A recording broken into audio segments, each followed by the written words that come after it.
प्यार दोस्तों, रुपये के बारे में कौन नहीं जानता है। छोटे से लेकर बड़ा हर कोई रुपये के बारे में जानता है, लेकिन अगर उसके इतिहास की बात की जाए तो बहुत सारे ऐसे लोग आएंगे जो अपने हाथ खड़े कर देंगे।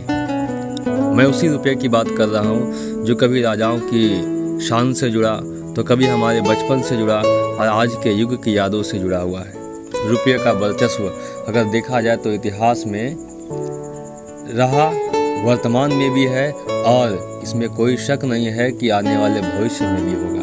हमारा रुपया, हमारा नहीं सबका रुपया, जो गीतों गज़लों में रहा, गरीबों में तो कभी महलों में रहा, कभी नंग धड़ंग बच्चों की कमर पर लटका हुआ तो कभी अमीरों के सर पे सजा हुआ भी मिल जाता है। फिल्मों की तो बात ही मत पूछिए, बिना पैसों को बीच में रखे शायद ही कोई फिल्म बनी होगी। इतना ही नहीं, ये पैसे मुहावरा बन के न केवल हमारी ज़िंदगी में बल्कि हमारी किताबों में आज भी बैठे हुए हैं, लेकिन कई बार हम मुहावरों को समझने में असफल हो जाते हैं क्योंकि हमें रुपये का इतिहास नहीं मालूम है। आइए आज मैं आपको रुपये का इतिहास बताता हूँ। हमारे भारत में रुपये का इतिहास कुछ इस तरह से रहा है कि सबसे निचले स्तर के रुपये को हम फूटी कौड़ी कहते थे। याद रखिएगा कि इसी फूटी कौड़ी से हमारे पास कई सारे मुहावरे हैं। लोग कहा करते हैं कि मेरे जेब में फूटी कौड़ी नहीं है।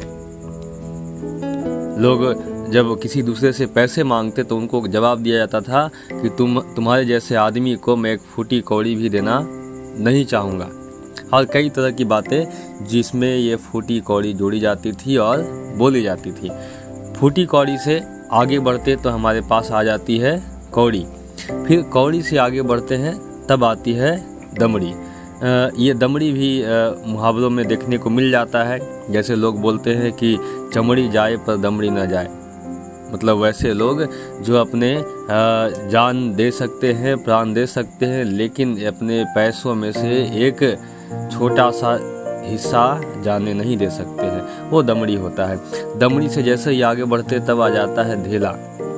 लोगों को कहते सुना होगा आपने कि काम धेले का नहीं और बात रुपये का कर रहे हैं, ये धेला होता है। धेला से आगे बढ़ते तब आता है पाई। ये अक्सर हम लोगों को सुनने के लिए मिल जाता है कि लोग पाई पाई को मोहताज हो जाते हैं। और वो मोहताज होना क्यों होता है? क्योंकि वो अपने पाई पाई का हिसाब नहीं रखते हैं। जैसे ही हम पाई से आगे बढ़ते तो हमारे पास आता है पैसा, और ये पैसा आगे बढ़ के बना आना। 4 पैसे का एक आना हुआ करता था, और जब ऐसे 4 पैसे को 4 बार जोड़ते थे तो 16 पैसों का 4 आना होता था। प्यारे दोस्तों, मैं आपको बता दूं कि जो छोटे सिक्के में 25 पैसा लिखा होता था, असल में उसकी कीमत सिर्फ 16 पैसे होती थी, और उस 16 पैसे को 4 बार आप जोड़ो तो पूरे 64 पैसों का 1 रुपया बनता था, जिसे लोग 16 आने कहते थे। आपको याद होगा कि सच एक ज़माने में 16 आने सच हुआ करता था।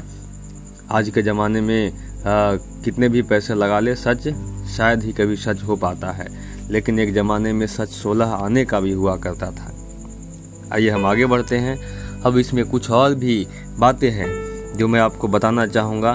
3 फूटी कौड़ी मिलती थी तो 1 कौड़ी बनती थी, और 10 कौड़ी को मिलाकर 1 दमड़ी, 2 दमड़ी तब 1 धेला होता था, और अगर 1.5 पाई मिलाई जाए तो 1 धेला बनता था।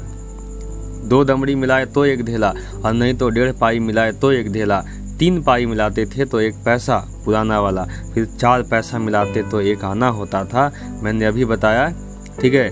और 16 आना मिलाते तो 1 रुपया बनता था, और इस तरह से उस रुपये के बाद हम लोग आगे बढ़ते हैं। आज के सारे लोगों को सिर्फ रुपया मालूम है, लेकिन रुपये के इस परिवार के जितने सदस्य हैं, पूर्वज हुए, ये सारे एक एक करके हमारे नज़रों से, हमारे कानों से खो गए हैं।